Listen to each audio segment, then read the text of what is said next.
की बार एक सीट हमार जूनियर शिक्षक भर्ती लिखित परीक्षा एमसीक्यू की सीरीज खंड क में 50 प्रश्न सभी के लिए अनिवार्य है। वो 50 प्रश्न की सीरीज अकॉर्डिंग टू सिलेबस, जिसमें सामान्य अध्ययन, जीएस, जीके, करंट, रीजनिंग के टॉप 50 प्रश्न आपके लिए लेकर आए हैं। इस प्रश्न में 50 में आप कितने सही करते हैं, यह आज आपको करने के बाद पता चलेगा कि आप वास्तव परीक्षा में कितना कर पाते हैं। जल्दी से कॉपी कलम लेकर बैठ जाइए, क्योंकि बहुत सारे तथ्य आपको लिखने पड़ेंगे और आज आपको यह भी पता हो जाएगा कि परीक्षा का स्टैंडर्ड क्या होगा, कहां से प्रश्न आपके परीक्षा में आएंगे। तो जल्दी से कॉपी कलम लेकर बैठिए। निःशुल्क क्लास देश हित में राष्ट्रहित में आपके लिए प्रतिदिन रात 9:30 बजे, तब तक जब तक आप सेलेक्ट ना हो जाए, क्योंकि अब की बार एक सीट हमार, जब तक तोड़ेंगे नहीं तब तक छोड़ेंगे नहीं।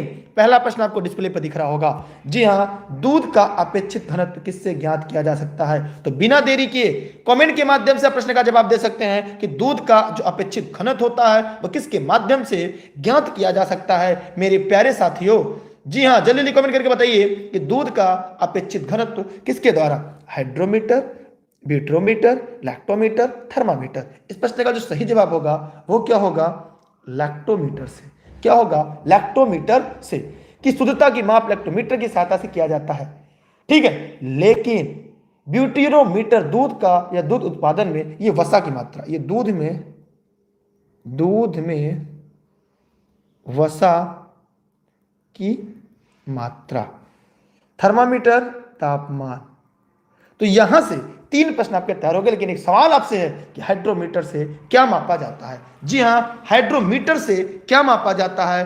कमेंट करके दिए गए प्रश्न का जवाब जरूर दीजिएगा, क्योंकि जब तक तोड़ेंगे नहीं तब तक छोड़ेंगे नहीं, ठीक है। चलते हैं हम अगले प्रश्न की तरफ, बिना देरी किए आप लोग जुड़े रहिएगा, ठीक।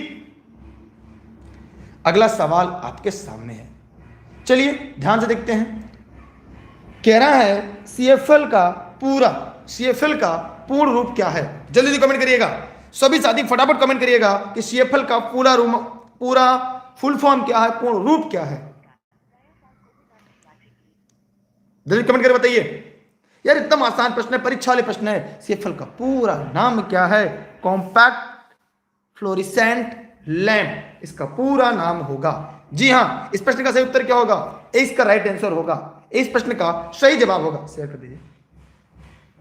इंटरनेट, अगला प्रश्न है आपके सामने। इंटरनेट कार्य करता है।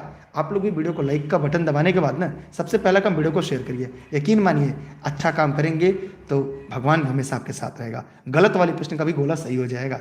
जी हाँ, अगला प्रश्न है इंटरनेट का कार्य है केवल सर्किट स्विच पर, केवल पैकेट स्विचिंग पर, दोनों सर्किट तथा पैकेट स्विचिंग पर, उपरोक्त में से कोई नहीं पर। जी हाँ, इस प्रश्न का पूरा फुल फॉर्म क्या होगा?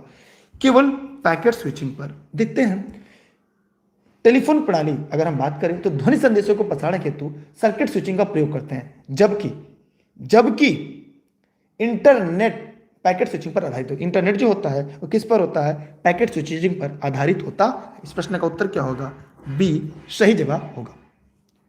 अगला सवाल है आपके सामने, बहुत इंपॉर्टेंट है, एकदम परीक्षा वाले प्रश्न है। जेली बनाने हेतु निम्नलिखित में से कौन सा फल सर्वाधिक उपयुक्त है? जल्दी से कमेंट करके बताइएगा कि जेली बनाने हेतु निम्नलिखित में से कौन सा फल सर्वाधिक उपयुक्त है। जल्दी जल्दी कमेंट करके बताइएगा। सभी साथी जो लोग वीडियो को देख रहे हैं कमेंट जरूर करिएगा, गलत या सही जवाब जरूर दीजिएगा मेरे प्यारे साथी, क्योंकि जब तक तोड़ेंगे नहीं ना तब तक छोड़ेंगे नहीं। देखिए, जेली बनाने हेतु कौन सा फल सर्वाधिक उपयुक्त है? इस प्रश्न का उत्तर क्या होगा? अमरूद। क्या होगा? अमरूद इस प्रश्न का उत्तर होगा। देखिए, पपीते में पपाइन नामक यौगिक पाया जाता है जो जेलेटिन को सेट नहीं होने देता, अतः जेली बनाने तो श्रेष्ठ फल नहीं है। आम में कैथ में पैक्टिन की उपस्थिति क्रमशः कच्चे और पूर्णतः परिपक्व होने पर निर्भर करती है, लेकिन अमरूद में पैक्टिन की उपस्थिति के लिए यह शर्त अनिवार्य नहीं है। अमरूद जेली बनाने के लिए सबसे उपयुक्त फल होगा। जी हाँ, ध्यान से व्याख्या सुनिएगा कि पपीते में पपाइन नामक यौगिक पाया जाता है। पपीते में क्या होता है? पपाइन नामक यौगिक पाया जाता है जो जेलेटिन को सेट नहीं होने देता। किसको? जेलेटिन को सेट होने नहीं देता, इसी जेली बनाने में श्रेष्ठ फल नहीं है। अगर हम आम और कैथ की बात करें तो ये आम और कैथ में पेक्टिन की उपस्थिति कच्चे और पूर्णतः परिपक्व होने पर निर्भर करती है, पूर्णतः कच्चे और परिपक्व होने पर निर्भर करती है। जबकि अमरूद की बात करें, इसमें पेक्टिन की उपस्थिति के लिए शर्त अनिवार्य नहीं है। इसलिए दिए गए विकल्प में से अगर आपको छांटना होगा तो सी इस प्रश्न का राइट आंसर होगा। जी हाँ, अगला है, निम्नलिखित में से कौन एक देश गेहूं तथा चावल दोनों में संसार का सबसे बड़ा उत्पादक देश है? जी हाँ, कमेंट करके जरूर बताइएगा, जल्दी जल्दी कमेंट करिएगा। 5 का होगा ए, चीन। क्या होगा? चीन। खाद्य कृषि संगठन सांख्यिकी विभाग ने 2017 के आंकड़े हैं ये, ठीक है। चलिए, चीन गेहूं चावल दोनों में है। अगला प्रश्न है, ओजोन परत उपस्थित है। जी हाँ, जैसे ये हमारी पृथ्वी हो गई, पृथ्वी के पास सबसे पहले क्या है? एक क्षोभ मंडल है, उसके बाद समताप मंडल है। तो ध्यान दीजिएगा, इस प्रश्न का उत्तर क्या होगा? समताप मंडल। ओजोन परत पाई जाती है, स्ट्रेटोस्फीयर कहते हैं इसे। और ओजोन परत, ओजोन लेयर जो है, सूर्य से आने वाली अल्ट्रावायलेट रेज परावैंगनिक किरणों को रोकती है।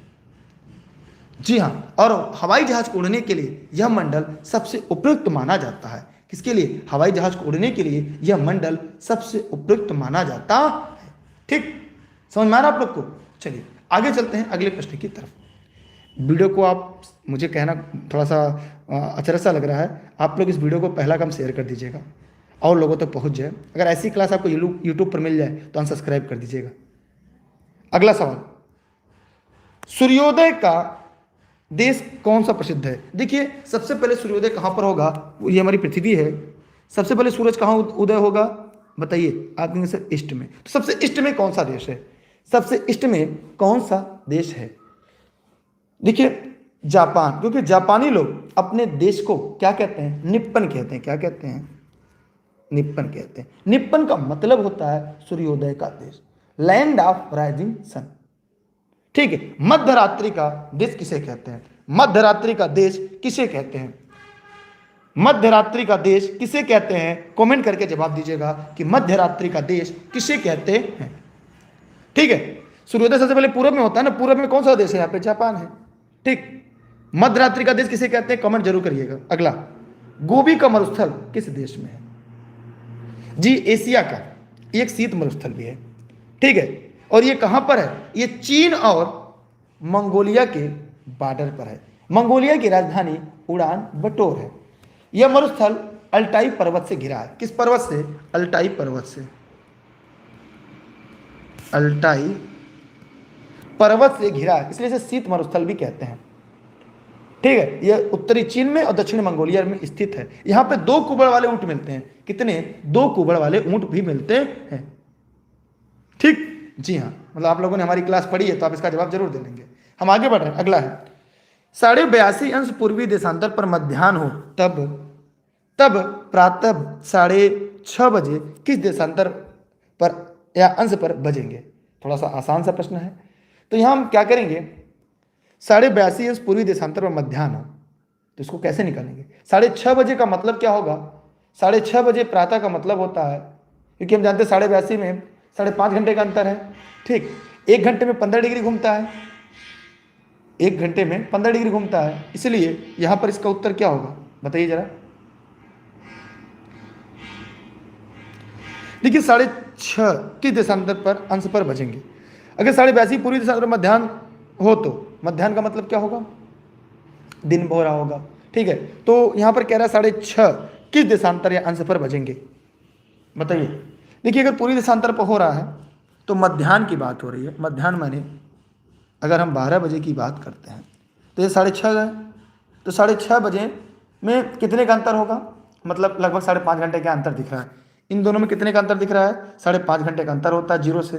तो 1 घंटे में 15 देशांतर का अंतर होता है, इसीलिए 5.5 घंटे घूमने में कितना लगता है? 82.5 डिग्री का अंतर होता है। यहाँ पर आपका जो उत्तर होगा वो 0 डिग्री देशांतर होगा। यहाँ पे क्या होगा? 0 डिग्री देशांतर होगा। यहाँ पे जो घड़ी का टाइम है वो 5:30 कर लीजिएगा। क्या कर लीजिएगा? 5:30। ठीक है, 5:30 कर लीजिएगा। टाइपिंग में गलती हो गई है। यहाँ पे क्या होगा? 5:30। देखिए, मैं इसको समझा दे रहा हूँ। यहाँ पे जो प्रश्न में थोड़ी सी गड़बड़ी हो गई है। यहाँ पे प्रश्न क्या होगा? ये जो 6:30 दिया है ये होगा 5:30 किस देशांतर या अंश पर बजेंगे? ठीक है, प्रश्न थोड़ा सा गलत हो गया है। तो हम भी जानते हैं 82 डिग्री पूर्वी, तो यहाँ पे 0 डिग्री से 82 डिग्री जाने में कितना समय लगता है? 5 घंटा 30 मिनट। फिर जब पीछे आएंगे तो क्या हो जाएगा, 0 डिग्री पूर्व या पश्चिम पर होगा। ठीक, मध्याह्न के 12 बजेंगे। ठीक है, ठीक है। एक दिक्कत, दूसरी बात यहाँ पे जानते रहिएगा, यहाँ पर ये 6:30 बज रहा है, तो 6:30 में 5 घंटा 30 मिनट जोड़ेंगे तो क्या हो जाएगा, रात्र के 12 बज जाएंगे। ठीक है, ठीक है, रात के 12 बज जाएंगे, तो अभी यहाँ पे 0 होगा, लेकिन इस प्रश्न को आप क्या करेंगे, यहाँ पे 5:30 कर लेंगे। ठीक है, अगला, सूर्य ग्रहण कब होता है? प्रश्न नंबर 10, ध्यान से तुम लोग को बताना है, सूर्य ग्रहण कब होता है? जल्दी जल्दी कमेंट कर बताइए, सूर्य ग्रहण कब होता है? जल्दी जल्दी फटाफट कमेंट करिएगा, सूर्य ग्रहण कब होता है? थोड़ा सा तेजी से पढ़िएगा, 50 प्रश्न की प्रश्न बैंक है आपके लिए। जल्दी जल्दी कमेंट करिएगा मेरे प्यारे साथियों, सूर्य ग्रहण कब होता है? जल्दी जल्दी कमेंट करिए, सूर्य ग्रहण कब होता है? देखिए, न्यू मून डे को, किस दिन न्यू मून डे को होता है? इस दिन अमावस्या, क्या होते? अमावस्या। सोचिए, आप अमावस्या जानते थे, विकल्प में ही नहीं दिया था, इसका उत्तर होगा प्रतिपदा। सूर्य ग्रहण कब होता है? देखिए, जब चंद्रमा सूर्य पृथ्वी के बीच, देखिए हमारा ये हो गया सन हो गया, ठीक, ये हमारा अर्थ हो गया, ये बीच में हमारा मून, और सूर्य किरणें नहीं पहुंच पा रही हैं, इस दिशा को हम क्या कहते हैं? सूर्य ग्रहण कहते हैं। क्या कहते हैं? सूर्य ग्रहण कहते हैं। क्या कहते हैं? सूर्य ग्रहण हम कहते हैं, या सूर्य ग्रहण के नाम से हम इस दशा को जानते हैं। आगे चल रहे हैं अगले प्रश्न की तरफ। यार आपकी संख्या इतनी कम है यार, इतने महत्वपूर्ण प्रश्न हम आपके लिए लेकर आते हैं खोज खोज कर, इतना तो बनता है यार, लोगों को शेयर कर दीजिए। ठीक है, इसलिए याद रखिएगा, अमावस्या अगर विकल्प ना देता तो प्रतिपदा होता, और इसको क्या कहते हैं? न्यू मून भी कहते हैं। आगे बढ़ते हैं, सर्वोत्तम किस्म का संगमरमर कहाँ पाया जाता है? सर्वोत्तम किस्म का संगमरमर कहाँ पाया जाता है? जल्दी से कमेंट करके बताइएगा। जबलपुर, ये भेड़ा घाट है आपका, लेकिन इसका उत्तर होगा मकराना। मकराना कहाँ है? राजस्थान।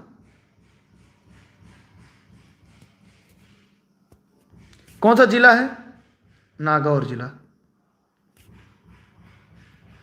ठीक, यहां पे मकराना संगमरमर इसे कहते हैं।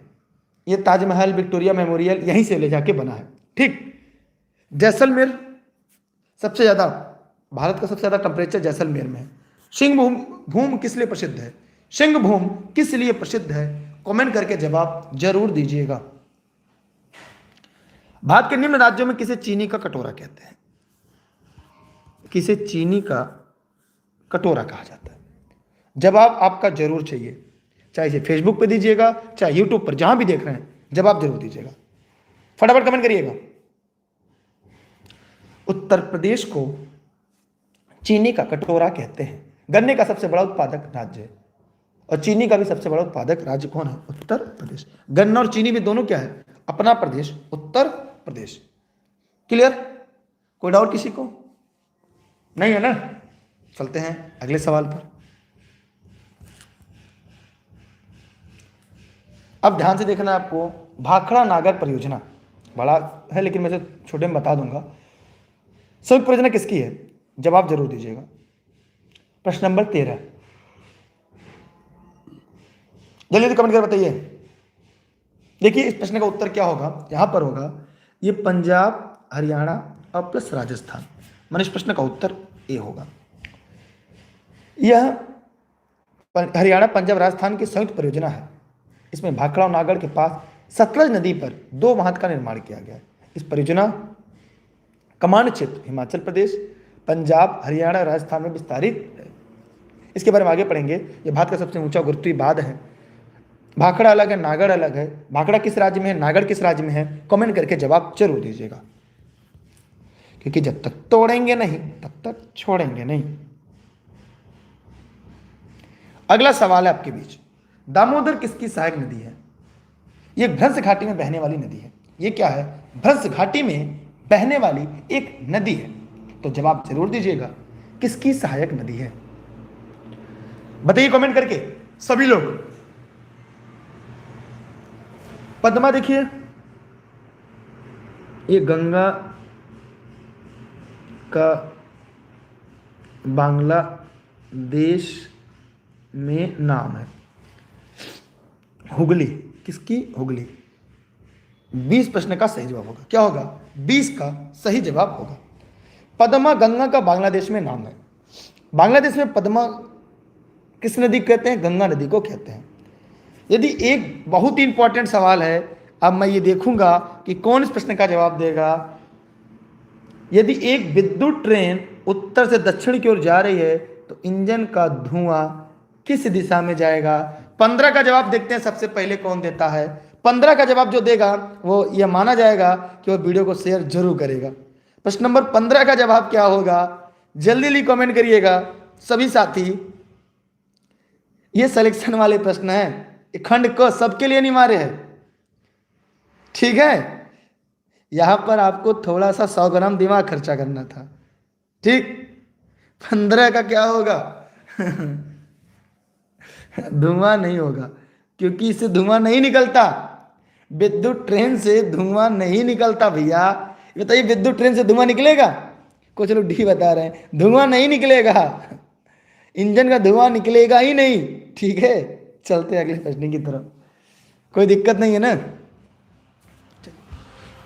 आगे चलते हैं।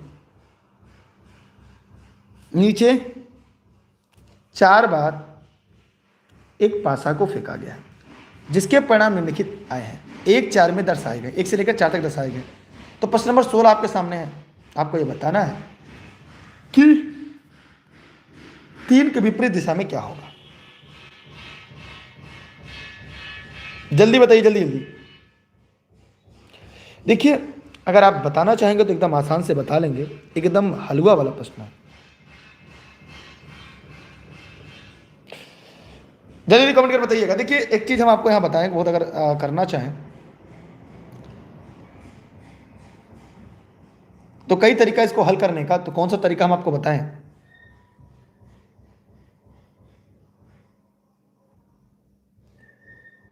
चलिए ध्यान से देखते हैं। 3 के विपरीत क्या होगा? हम यहां पे देखते हैं 3 के विपरीत में क्या 3 है। 3 के पास हमें 6 दिखा, 1 दिखा। 3 के बाद क्या दिखा?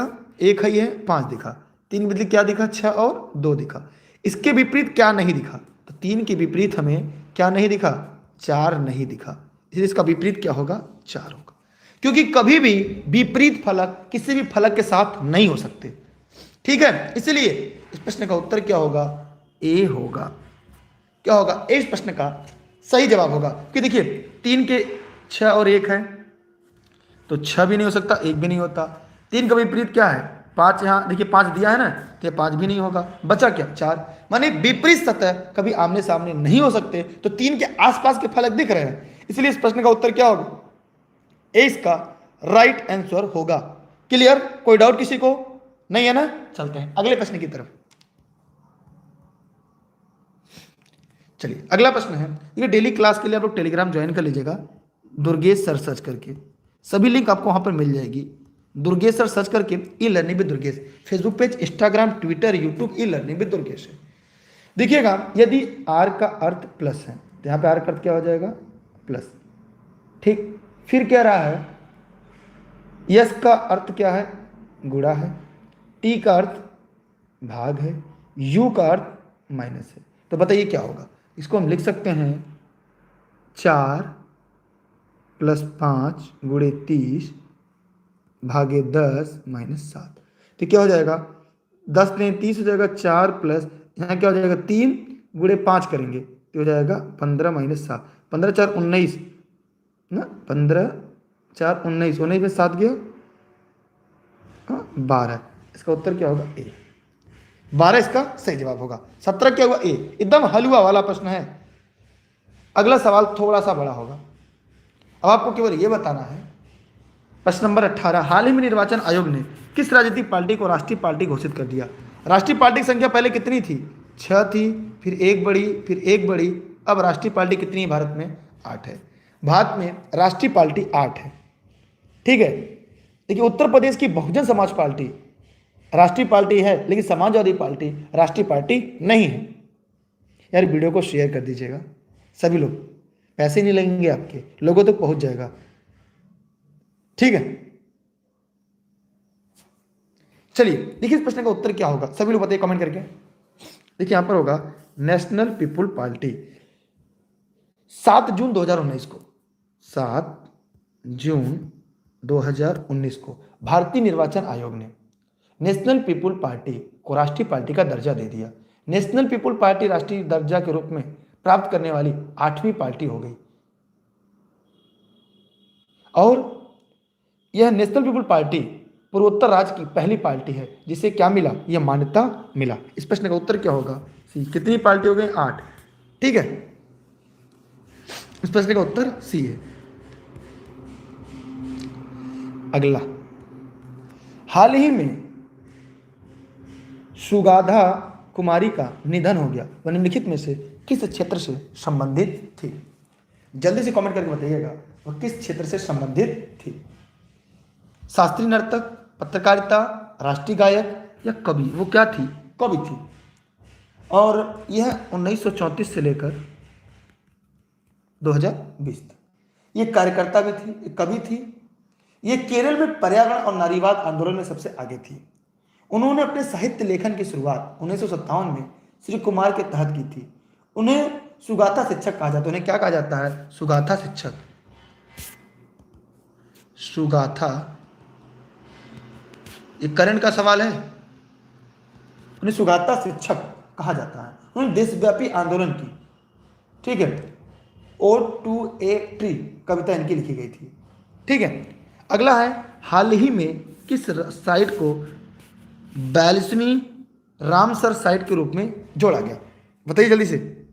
हाल ही में किस साइट को 42वीं रामसर साइट के रूप में जोड़ा गया, जल्दी कमेंट कर बताइएगा। प्रश्न नंबर 20, देखिए इस प्रश्न का उत्तर क्या होगा।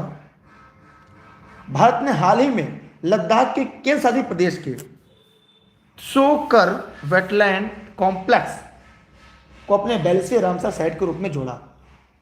तोस्कर बेसिन एक उच्च ऊंचाई वाले आर्द्रभूमि क्षेत्र है। इसमें 2 जल स्टार्ट परसक त्योस और त्योस्कर को शामिल किया गया है। यह मीठे पानी की झील भी है। अगला, आईसीसी मैच रेफरी अंतरराष्ट्रीय पैनल में शामिल होने वाली पहली महिला कौन है। सभी लोग जवाब जरूर देंगे, ये सभी के लिए महत्वपूर्ण प्रश्न है। अगर जिसको वीडियो साफ नहीं दिख रहा है, 3 डॉट विंडो पर क्लिक करके वीडियो की क्वालिटी एचडी कर ले। एकदम साफ एचडी में चल रहा है, मुझे तो एचडी में दिख रहा है, आपको एचडी नहीं दिख रहा है, क्वालिटी बढ़ेगी। जल्दी जवाब दीजिए क्या होगा। देखिए यहां पर प्रश्न नंबर 21 का क्या होगा जवाब, जीएस लक्ष्मी। क्या होगा, जीएस लक्ष्मी होगा। कैसे, 14 मई 2019 को भारतीय महिला cricket match referee GS Lakshmi ICC match referee की अंतरराष्ट्रीय पैनल में शामिल होने वाली पहली महिला बनी, ठीक है। अगला कह रहा है कि भारत में वर्ष के निम्न शहरों पर विचार के नीचे दिए कोड पर प्रश्न नंबर 22 है आपके लिए, तो भैया जवाब दीजिएगा। जंजीरा ये कहां पर है, इनमें कौन पश्चिमी तट पर है। अच्छा, इसमें कौन पश्चिमी तट पर है, आपको ये बताना है कौन कौन पश्चिमी तट पर है। जंजीरा कहाँ है, महाराष्ट्र के रायगढ़ में, यमएच के रायगढ़ में है। उडुकी ये कर्नाटक का जिला है, ठीक है। ओरोविले ये कहाँ है, ये कोरोमंडल तट पर है। कहाँ पर, कोरोमंडल तट पर है, तमिलनाडु पुडुचेरी की सीमा पर। कहाँ पर, तमिलनाडु और पुडुचेरी की सीमा पर है। इस नगर का अधिकांश भाग तमिलनाडु में, कुछ भाग पुडुचेरी में है। तुतीकोरिन ये तमिलनाडु के दक्षिण पूर्वी तट पर है। ये कहाँ पर है, तमिलनाडु के दक्षिण पूर्वी तट। ये क्या होगा, यहाँ पर ध्यान से देखिएगा, ये है आपका पश्चिमी तट, इनमें जंजीरा यहाँ पे है, ठीक। उडुकी यहाँ पर है, ओरोविले यहाँ पर है और तुतीकोरिन यहाँ पर है। इसलिए इसका उत्तर होगा 1 और 2, माने 1 और 2 माने ये। इस प्रश्न का सही जवाब होगा ए इस प्रश्न का सही जवाब है। जितने लोगों ने इस प्रश्न का उत्तर ए बताया है उन सभी के जवाब पूरी तरह से सही है। 22 का 1 होगा, ए और 2, और ये दोनों पूर्वी घाट पर, ये पूर्वी घाट, ये पूर्वी घाट। ठीक है, अब पूछा क्या है, पश्चिमी घाट। अगला सवाल आपको यहां पे मिलाना है, दक्कन ट्रैप कब बना? दक्कन ट्रैप क्रिटेशियस काल के अंतिम चरण में, क्रिटेशियस काल के अंतिम चरण में। पश्चिमी घाट का निर्माण कब हुआ? सेनोजोइक काल में, सेनोजोइक के उत्तर नूतन में, उत्तर नूतन में। अरावली कब बना? ये प्री कैम्ब्रियन युग में, प्री कैम्ब्रियन युग में, ये सबसे पुरानी है। नर्मदा ताप्ती, अगर नर्मदा और ताप्ती की बात करें तो नर्मदा ताप्ती कब आया? जलोढ़ निक्षेप से। ये कैसे आया? ये जलोढ़ निक्षेप से आया, अत्यंत नूतन काल में। ये क्या हो गया? अत्यंत नूतन काल में। ठीक, जलोढ़ निक्षेप किसमें आएगा? जो बचा जलोढ़ निक्षेप में होगा। इस प्रश्न का उत्तर अब क्या होगा आप कमेंट करके जवाब जरूर दीजिएगा। ठीक, कोई दिक्कत? करंट अफेयर सीरीज आपकी लगातार चल रही। अगला प्रश्न है, जल्दी से कमेंट कर बताइएगा, सभी लोग फटाफट कमेंट करिएगा, क्योंकि ये जूनियर की फर्स्ट पेपर 50% की मैक बेहतर सीरीज है जो आपको प्रतिदिन ई लर्निंग विद दुर्गेश पर लाइव चलती है। यहां पर है, भारत का संविधान किस अनुच्छेदों में से किस एक के अंतर्गत निर्वाचन आयोग का प्रावधान करता है? 5 राज्यों का चुनाव है। इस 5 राज्यों के चुनाव के नाते निर्वाचन आयोग आपकी परीक्षा में जरूर आएगा। यार वीडियो को शेयर करिए, आपकी संख्या बढ़ने जो कम होती जा रही है। यार आप इतनी मदद नहीं करेंगे तो यार हम कैसे क्लास आपकी डेली लेंगे बताइए। इस प्रश्न का उत्तर क्या होगा? मैं ज़्यादा तक शॉर्टकट में पढ़ा रहा हूँ। 324, मैं सारे अनुच्छेद अब नहीं बताऊंगा। 324, इसके तहत अनुसूची 11-12 को छोड़कर भारत में जितने चुनाव होते हैं वो भारत निर्वाचन आयोग कराता है। ठीक है, अगला, संविधान के किस प्रावधान में कहा गया है कि विधि के प्राधिकार के बिना न तो कोई कर लगाया जा सकता है न एकत्रित किया जा सकता है? कहां पे कहा गया है? प्रश्न नंबर 25, बताइए जल्दी कमेंट करके। जो लोग वीडियो को लाइव देख रहे हैं जल्दी से बताएं कहां पे कहा गया है। इस प्रश्न का उत्तर होगा 265। अनुच्छेद 265 में कहा गया है कि कोई भी कर विधि के प्राधिकार से ही अधिरोपित या संग्रहित किया जाएगा, अन्यथा नहीं। 266 क्या है? 266 क्या है? भारत और राज्यों की संचित निधियों पर लोक लेखा है। 300 क्या है? संघ एवं राज्यों के नाम से वाद और कार्रवाइयां। 368 संविधान संशोधन की प्रक्रिया जो दक्षिण अफ्रीका से लिया गया है। क्या है? संविधान संशोधन की प्रक्रिया जो कहां से लिया गया है? दक्षिण अफ्रीका के संविधान से। इस प्रश्न का उत्तर क्या होगा? ए। हमने चारों विकल्प को तोड़कर बता दिया। ये 50 प्रश्न की सीरीज है आपके लिए। ठीक, आगे बढ़ रहे अगले प्रश्न की तरफ। एकदम सिलेबस वाले प्रश्न है जैसे आपके परीक्षा में आते हैं। प्रश्न नंबर 26, भारत में किसी राज्य की राज्यपाल बनने वाली पहली महिला कौन थी? यार वीडियो को जरूर पहुंचाइए लोगों तक। आप लोग लाइक नहीं कर रहे, पैसे नहीं करते भाई। अगर इससे बेहतर कोई पढ़ा दे यूट्यूब पे तो चैनल को सब्सक्राइब कर दीजिएगा। सिलेक्शन वाली क्लास है ये। मैं भी चाहता हूं आप भी अपने माँ बाप का नाम रोशन करें, क्योंकि अब की बार एक सीट हमार। प्रश्न नंबर 26 का क्या होगा? सरोजिनी नायडू। एकदम आसान प्रश्न है। कहां की बनी थी? उत्तर प्रदेश की। कब? 15 अगस्त 1947 से। 15 अगस्त 1947 से कब तक? 2 मार्च 1949 तक। कहां तक? उत्तर प्रदेश की। ठीक है, उत्तर प्रदेश। अच्छा, विश्व की भारत की पहली महिला मुख्यमंत्री कौन होगी? भारत की पहली महिला मुख्यमंत्री कहां और किस राज्य में? अगला करंट के सवाल है, भारत का सबसे बड़ा हॉकी स्टेडियम कहां स्थापित किया गया? भारत का सबसे बड़ा हॉकी स्टेडियम कहां स्थापित किया गया? बताइए जल्दी से कमेंट बताइए सभी लोग, जल्दी से कमेंट करिएगा। ये देखिए, ये राउरकेला होगा। क्या होगा? राउरकेला होगा। कैसे? ओडिशा के राउरकेला शहर में एक नए विश्व स्तरीय हॉकी स्टेडियम स्थापना की जाएगी। इसका निर्माण बीजू पटनायक प्रौद्योगिकी विश्वविद्यालय राउरकेला में किया जाएगा। ठीक है, हाल ही में किस बैंक का लाइसेंस रद्द किया गया? हाल ही में किस बैंक का लाइसेंस रद्द किया गया? जल्दी से कमेंट करके बताइए सभी लोग फटाफट। ये जौनपुर जनपद के सिराजे हिंद से क्लास चल रही है आपके लिए पूरी तरह से निःशुल्क, ठीक है। ऑनलाइन क्लास या नोट्स के लिए आप इस नंबर पर व्हाट्सएप करके जानकारी ले सकते हैं। देखिए हाल ही में इस प्रश्न का उत्तर होगा Subhadra local area bank limited. RBI Subhadra local area bank limited Kolhapur Maharashtra को जारी बैंकिंग लाइसेंस को रद्द कर दिया। भारतीय रिजर्व बैंक ने Subhadra local area bank limited का लाइसेंस रद्द कर दिया, ठीक है, क्योंकि यह वित्त वर्ष 2019-20 की 2 तिमाहियों में न्यूनतम नेटवर्क की शर्त का उल्लंघन किया था। इसलिए इंडिया रेटिंग एंड रिसर्च के अनुसार भारत का संशोधन जीडीपी संरचन क्या है? यहां पर होगा -7.8%। जी हाँ, ये करंट के सवाल है, ऐसे सवाल आपकी परीक्षा में पूछा जाएगा। लेवल उतना आसान नहीं है, पीसीएस से छोटी परीक्षा नहीं होगी, ये पीसीएस की तरह होगी जूनियर शिक्षक भर्ती। ये सभी के लिए अनिवार्य सीरीज है। यह भारत के एक अनुमान को संशोधित किया गया, जो पहले अनुमानित 11.8 थी, पहले कितनी थी? अनुमानित 11.8 थी, ठीक है। बाद में कितना होगा संशोधित? -7.8 था। यह कम संकुचन दर मुख्य रूप से कोविड-19 के सहजता और दूसरी तिमाही में बेहतर अपेक्षित वसूली के कारण हुआ। अगला प्रश्न नंबर 30, ओह मिजोरम पुस्तक के लेखक कौन है? मोस्ट इंपॉर्टेंट है। ओह मिजोरम पुस्तक के लेखक कौन है? बताइए जल्दी कमेंट करके। आज किसी भी समस्या के लिए 11 बजे आपके लिए लाइव रहेंगे। 11 बजे जूनियर शिक्षक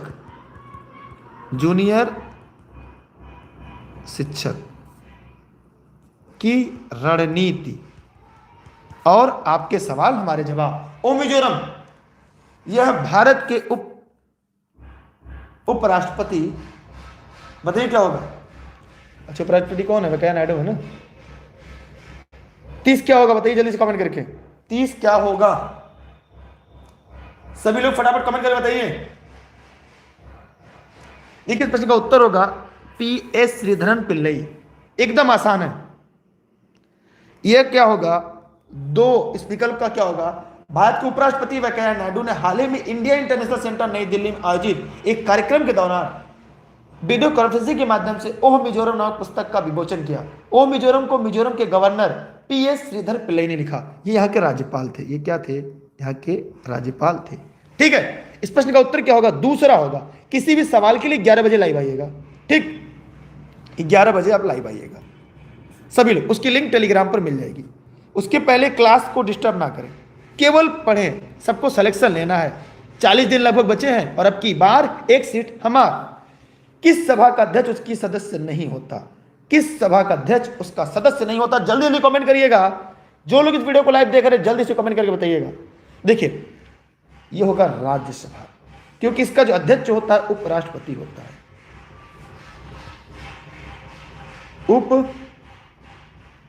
उपराष्ट्रपति होता है।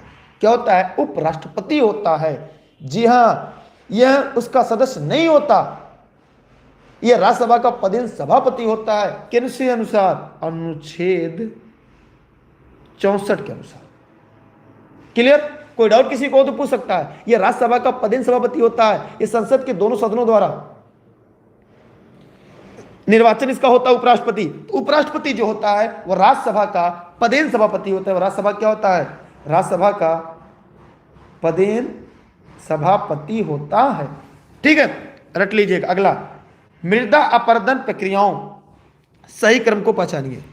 प्रश्न नंबर 32 जल्दी से कमेंट करिएगा सभी लोग। अब की बार एक सीट हमार। जब तक तोड़ेंगे नहीं तब तक छोड़ेंगे नहीं। प्रतिदिन रात 9:30 बजे ई लर्निंग विद दुर्गेश पर खंड क की स्पेशल क्लास अनिवार्य सभी के लिए। जी हाँ, प्रश्न नंबर 32 क्या होगा? देखिए, जी हाँ जल्दी से जवाब दीजिएगा। पहले आसफाल अपर्दन, इसका मतलब क्या होता है? वर्षा की बूंदों को मिट्टी पर आघात से मृदा कणों के पृथक्करण को आसफाल या बौछार या बूंदाघाट अपर्दन के नाम से जानते हैं। इसे आसफाल को बौछार या बूंदाघाट कहते हैं। इसे क्या कहते हैं? बौछार या बूंदाघाट कहते हैं।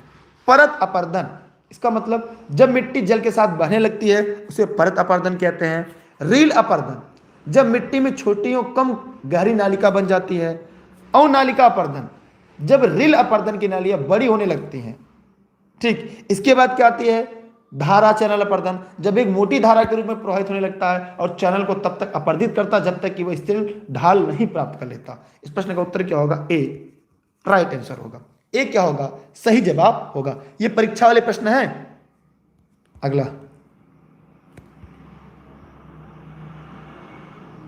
अगला आपके सामने है, राष्ट्रीय कृषि विपणन संस्थान कहां स्थित है? जल्दी जल्दी कमेंट करिएगा सभी लोग। राष्ट्रीय कृषि विपणन संस्थान कहां पर है? अगर ऐसी क्लास यूट्यूब पे कोई पढ़ा दे तो पढ़ना छोड़ दीजिएगा। जी हाँ, ये गर्व है। सिलेक्शन वाली क्लास है। प्रश्न नंबर 33 का जवाब क्या होगा? जयपुर में। कहां पर है? जयपुर में। ठीक है, अगला, राष्ट्रपति के चुनाव प्रकरण के लिए कौन सा सही नहीं है? किसके लिए? राष्ट्रपति के चुनाव के लिए। 3 सही, 1 सही नहीं है। जल्दी जल्दी कमेंट करके बताइएगा। ये क्लास आपके Facebook page e learning with Durgesh, YouTube channel e learning with Durgesh पर निःशुल्क, देश हित में, राष्ट्रहित में प्रतिदिन रात 9:30 बजे आपके लिए लाइव चलता है। तो जवाब जल्दी दीजिएगा, बताइए जल्दी कमेंट करके।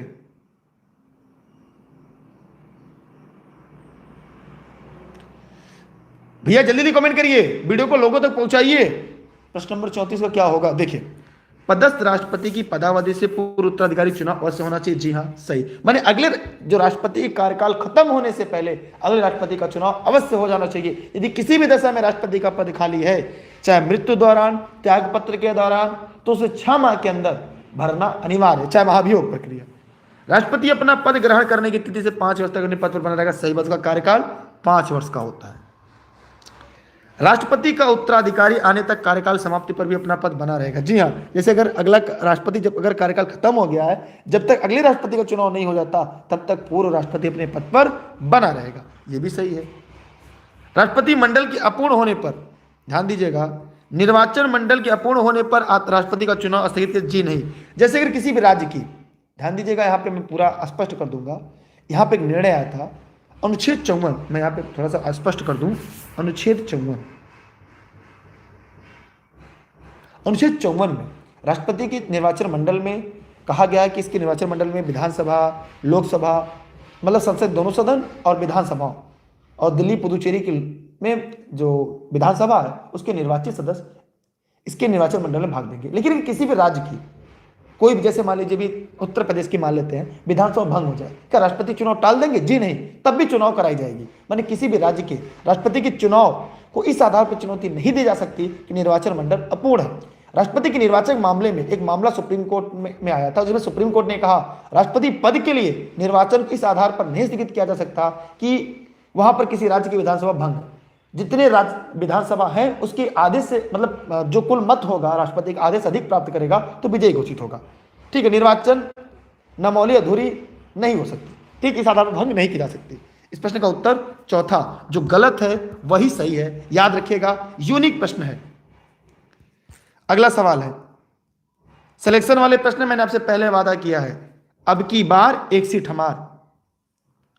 कौन सही नहीं है? 3 सही 1 सही नहीं। प्रश्न नंबर 35, प्रश्न नंबर 35 देखिए, के.एम. मुंशी संविधान प्रारूप बनाने वाली समिति के सदस्य थे। सही बात। संविधान सभा द्वारा भारतीय संविधान स्वीकार किया गया। सही बात।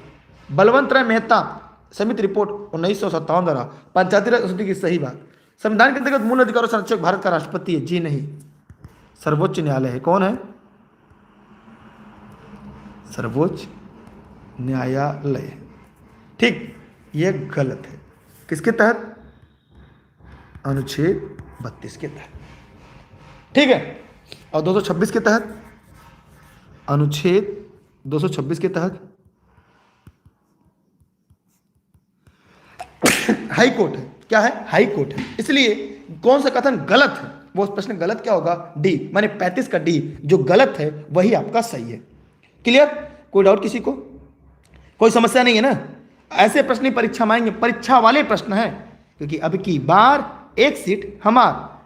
इतना आसान नहीं है नौकरी, आपको मेहनत करनी पड़ेगी। कुछ लोग सोच रहे होंगे अरे सर जी कह दिए नौकरी, इतनी नौकरी आसान नहीं है, मेहनत करना पड़ेगा, अपना बेस्ट देना पड़ेगा। और 9:30 बजे आप लोग लाइव आ जाया करिए। बहुत सारी क्लासेस चलती हैं, लेकिन 9:30 बजे 50 नंबर की स्पेशल सीरीज। देखिए, भारत में वित्तीय क्षेत्र के सुधारों में शामिल है, कौन शामिल है, जवाब दीजिएगा। प्रश्न नंबर 36, देखिए CRR SLR को कम करना सही है, बीमा क्षेत्र की निजी कंपनी का प्रवेश सही है, ब्याज दर अभिनय सही है, इसका मतलब उपयुक्त सभी। डी इस प्रश्न का राइट आंसर होगा। डी क्या होगा, इसका सही जवाब होगा। अगला सवाल करंट से जुड़ा हुआ है, अगला सवाल करंट से जुड़ा हुआ है। भाई जितने लोग वीडियो को लाइव देख रहे हो उतने लोग लाइक कर दीजिए, पैसे नहीं कटेंगे, मैं बस इतना सपोर्ट करिए और बाकी हम अपना इतना बेस्ट देंगे कि सफलता आपके कदमों पर आएगी, बस आप मेहनत करिए। कौन सी शहरी योजना, कौन सी शहरी अधोसंरचना के विकास के लिए घोषित की गई नई योजना है, जवाब दीजिए 37 का, मुझे भी पता चले कि कितना आप लोग पढ़ते हैं। देखिए स्वच्छ भारत मिशन सही बात, heritage city development and argumentation योजना सही है, स्मार्ट सिटी योजना सही है, उपयुक्त सभी इसका राइट आंसर होगा। स्वच्छ मिशन, स्वच्छ Bharat mission, heritage city development and argumentation योजना माने हृदय, इसका नाम हृदय है, इसका नाम क्या है, हृदय योजना, ठीक है। स्मार्ट सिटी योजना तीनों शहरी अधोसंरचना विकास के लिए घोषित की गई नई योजनाएं हैं, ठीक है। आगे बढ़ रहे अगले प्रश्न की तरफ। अब है करंट का सवाल, ठीक। किस बैंक ने भारत में 100 BFSI फर्मों में शीर्ष रैंक प्राप्त किया, 38 नंबर। जी हाँ, HDFC बैंक। यह मूवर्स एंड शेकर्स 2020 की रिपोर्ट के अनुसार इसे 100वां स्थान मिला। देखिए ICICI बैंक की बात करें, ये दूसरे पे रहा, और स्टेट बैंक तीसरे पे रहा, ये पहले पर और ये दूसरे पर और ये तीसरे पे, ठीक। सेहत योजना को किस केंद्र शासित प्रदेशों में शुरू किया जाएगा, सेहत योजना, जल्दी बताइए, सेहत योजना किस जगह शुरू की जाएगी, सेहत योजना जल्दी से कमेंट कर बताइए, सेहत योजना किस केंद्र शासित प्रदेश राज्य में शुरू की जाएगी। देखिए प्रधानमंत्री नरेंद्र मोदी द्वारा 26 दिसंबर 2020 को, कब, 26 दिसंबर 2020 को, कहां से, जम्मू एंड कश्मीर एक केंद्र शासित प्रदेश बन गया है, ठीक। Social adventure for health and telemedicine, सेहत, इसका फुल फॉर्म लिखना चाहे लिख लीजिएगा। जी हाँ, social adventure, social endeavour, social endeavour for health and telemedicine, ठीक। जम्मू कश्मीर के निवासी 5 लाख तक के स्वास्थ्य कवर के लिए मुफ्त कैशलेस उपचार प्रदान करेगा। प्रथम 99 धनात्मक पूर्ण संख्याओं का औसत क्या होगा, जल्दी कमेंट कर बताइएगा। प्रश्न नंबर 40, प्रश्न नंबर 40 जवाब दीजिएगा। देखिए पहली संख्या धन अंतिम संख्या बटे 2, ये रीजनिंग का सवाल है, ठीक है। किसी भी प्रश्न के लिए आप 11 बजे लाइव आइएगा, जो इसके अलावा कोई सवाल हो, सिलेबस के अलावा कि क्या भरेगा, कौन फार्म भरेगा, कौन फार्म नहीं भरेगा, वो सब 11 बजे, ठीक है। हम आगे बढ़ रहे हैं अगले प्रश्न की तरफ, पढ़ने पे ध्यान दो, मैसेज पर नहीं। अगला है, किस बैंक ने भारत में विस्तार करने वाली विदेशी कंपनियों के लिए इनफाइनाइट इंडिया पोर्टल लॉन्च किया, बताइए। देखिए इसका उत्तर होगा ICICI बैंक ने। इसका उद्देश्य भारत में व्यापार स्थापित करने या विस्तार करने के लिए विदेशी कंपनियों का समर्थन करना है। यह बैंकिंग समाधानों के साथ साथ मूल्यवर्धित सेवा, व्यवसाय इकाई लाइसेंस, पंजीकरण, कॉर्पोरेट फाइलिंग, HR सेवा, इनके लिए पेश करेगा। भारतीय तटरक्षक जहाज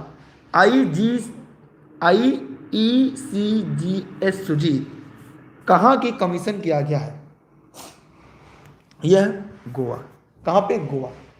भारतीय तटरक्षक गोवा में कमीशन किया गया। यह भारतीय समुद्री रक्षक का परिचालक क्षमता को बढ़ाएगा ताकि विविध समुद्री कार्यों का निर्वहन किया जा सके। यह भारतीय तटरक्षक बल गोवा शिपयार्ड लिमिटेड द्वारा स्वदेशी रूप में बनाया गया है। 105 मीटर की OBP उन्नत प्रौद्योगिकी है, नेविगेशन है, संचार उपकरण है, सेंसर आदि से सुसज्जित है। अगला, जल्दी से कमेंट करिए यार, वीडियो को शेयर कर दीजिए। देखिए ऑनलाइन क्लास से नोट्स के संबंध में अगर आपको कोई जानकारी चाहिए इस नंबर पर व्हाट्सएप कर सकते हैं, क्योंकि समय कम है। क्रैश कोर्स आप पढ़ने पर ध्यान दीजिएगा। ये क्लास मेरे द्वारा पूरी तरह से निःशुल्क है, देश हित में, राष्ट्र हित में। ठीक, कोई सवाल है तो जरूर पूछ सकते हैं। देखिए सर्व शिक्षा अभियान कब आया? सर्व शिक्षा अभियान कब आया भैया, जवाब दीजिए। 2001 में। प्रधानमंत्री जनधन योजना 2014। सौभाग्य योजना 2017। राष्ट्रीय साक्षरता मिशन मोस्ट इंपॉर्टेंट परीक्षा वाले प्रश्न है। अब की बार एक सीट हमारे 50 नंबर की सीरीज है यार, 9:30 बजे प्रतिदिन चलती है लर्निंग विद दुर्गेश पर। और करंट की स्पेशल सीरीज सुबह 6:30 बजे, नैनो करंट अफेयर की मैगजीन टॉप 20 करंट अफेयर सुबह 6:30 बजे। जब तक तोड़ेंगे नहीं तब तक छोड़ेंगे नहीं। अगला, हाल ही में निम्नलिखित में से किसने लीजन ऑफ मेरिट पुरस्कार प्राप्त किया?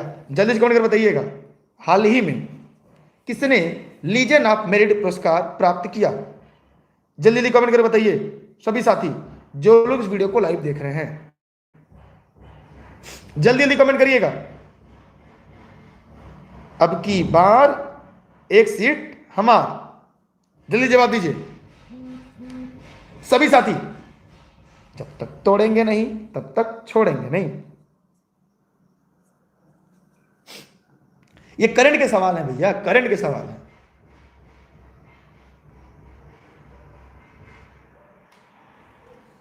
देखिए इस प्रश्न का उत्तर क्या होगा?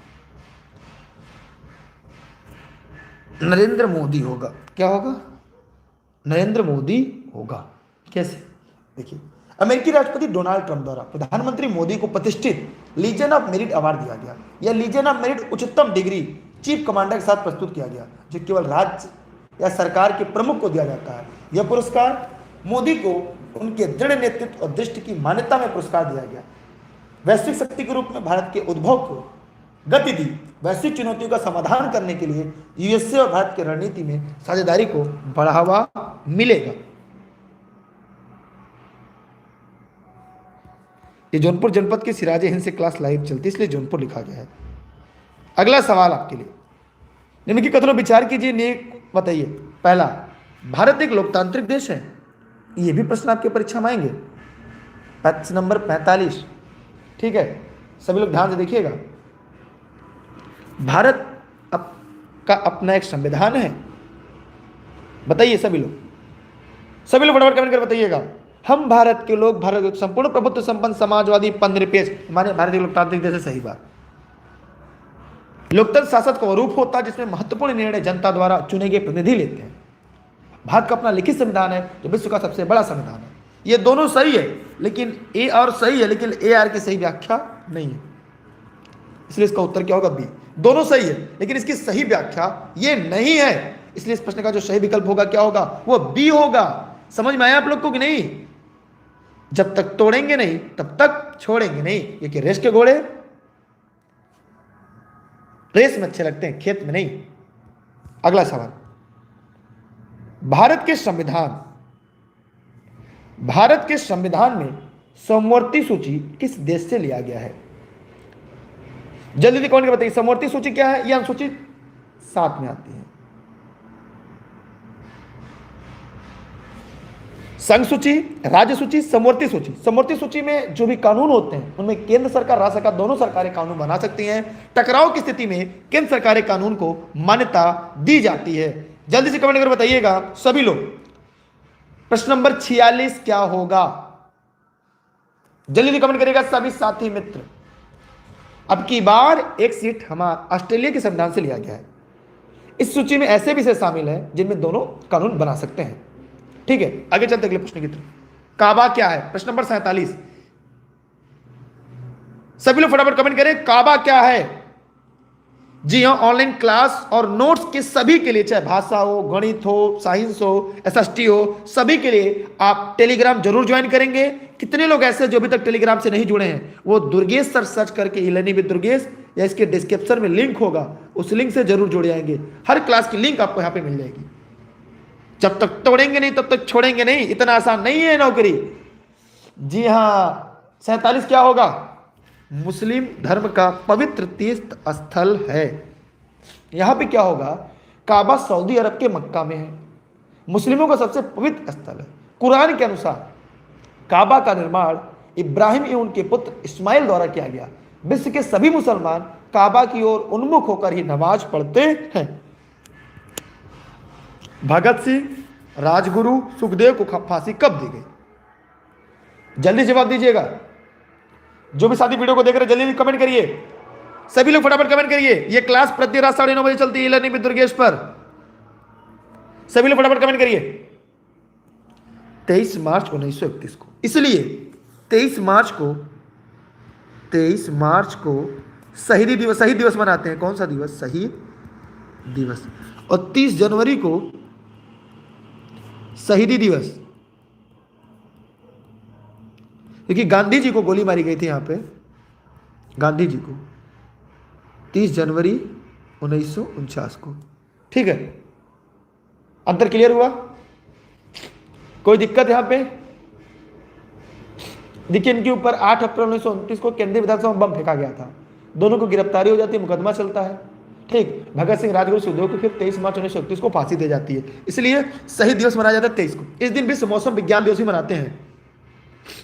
ठीक है, चलिए अगला प्रश्न है आपका, प्रश्न नंबर 48, 49 और 50। जल्दी कमेंट करके बताइए सभी साथी।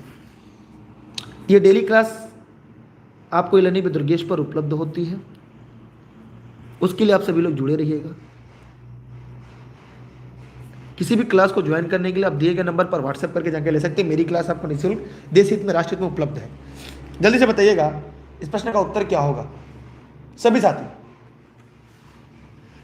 सभी लोग बताइए कि बंग भंग विरोधी आंदोलन का प्रारंभ किस तिथि से हुआ? जवाब जल्दी दीजिएगा सभी लोग।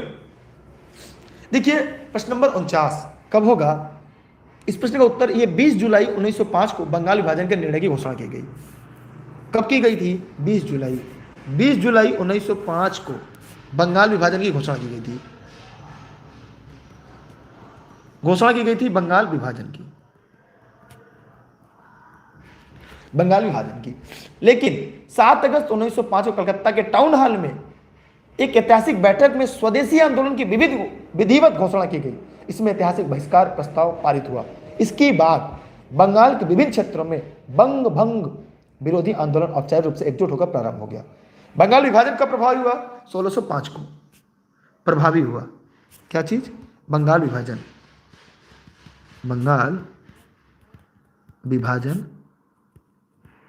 प्रभावी हुआ। प्रभावी कब हुआ था? 16 अक्टूबर को। सारे प्रश्न को नोट करिए, ये सिलेक्शन वाले प्रश्न हैं, इसलिए इस प्रश्न का उत्तर क्या होगा? बी होगा। ठीक है, 20 जुलाई 1905 को बंगाल विभाजन निर्णय की घोषणा की गई। 7 अगस्त को 1905 को कलकत्ता के टाउन हॉल में ऐतिहासिक बैठक में स्वदेशी आंदोलन की विधिवत घोषणा की गई और 16 अक्टूबर 1905 को बंगाल विभाजन पूर्ण रूप से लागू होता है, प्रभावी होता है। ठीक है, अगला, ब्रह्म समाज की स्थापना कब हुई थी? जल्दी से कमेंट बताइए, ब्रह्म समाज की स्थापना कब हुई थी? सभी लोग फटाफट कमेंट करके बताएं। 20 अगस्त 1828 में हुई थी। आगे चलकर ब्रह्म सभा जो था, ब्रह्म समाज आगे चलकर ब्रह्म सभा समाज बनता है। इसे मूर्ति पूजा का विरोध किया, ब्रह्म की पूजा को उपदेश दिया। ऐसे लोगों की जमात थी जो ईश्वर की एकता में विश्वास करते थे, मूर्ति पूजा से अलग रहते थे। इन नवीन धर्म में सामाजिक रीति रिवाज, धार्मिक कर्मकांड के लिए कोई स्थान नहीं था। ब्रह्म समाज ने रंग, वर्ण अथवा मत में मानवता पात्र के प्रेम जीवन को जगाया। ठीक है, इनमें मानव विवेक, वेद, उपनिषद आदि इनके प्रमुख सिद्धांत थे। आज की क्लास यहाँ पे खत्म होती है। अन्य सभी क्लास के लिए आप लोग टेलीग्राम जरूर ज्वाइन कर लें, दुर्गेश सर सर्च करके ई लर्निंग विद दुर्गेश। आज रात 11 बजे सुपर टेट की एक रणनीति के साथ हम आपके साथ आ रहे हैं, जहां पे आपके सभी प्रश्नों का जवाब हम लाइव देंगे। रात 11 बजे आप लोग तैयार रहिएगा। अपने सभी प्रश्न शिक्षक भर्ती परीक्षा से जुड़े हुए पूछ सकते हैं। कब क्या होगा, कैसे होगा, क्यों होगा। क्लास कैसी लगी कमेंट जरूर करिएगा। इस वीडियो को अपने सभी साथी मित्रों को शेयर करिएगा।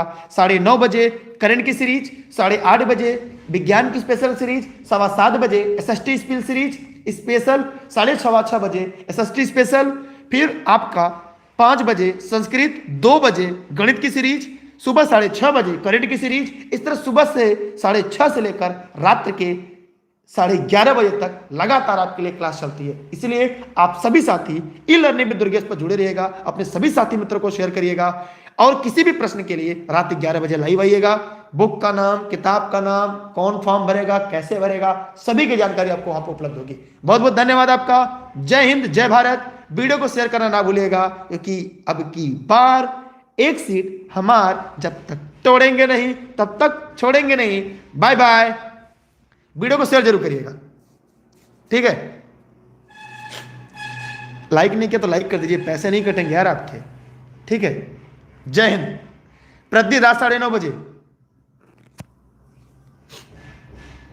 ठीक है।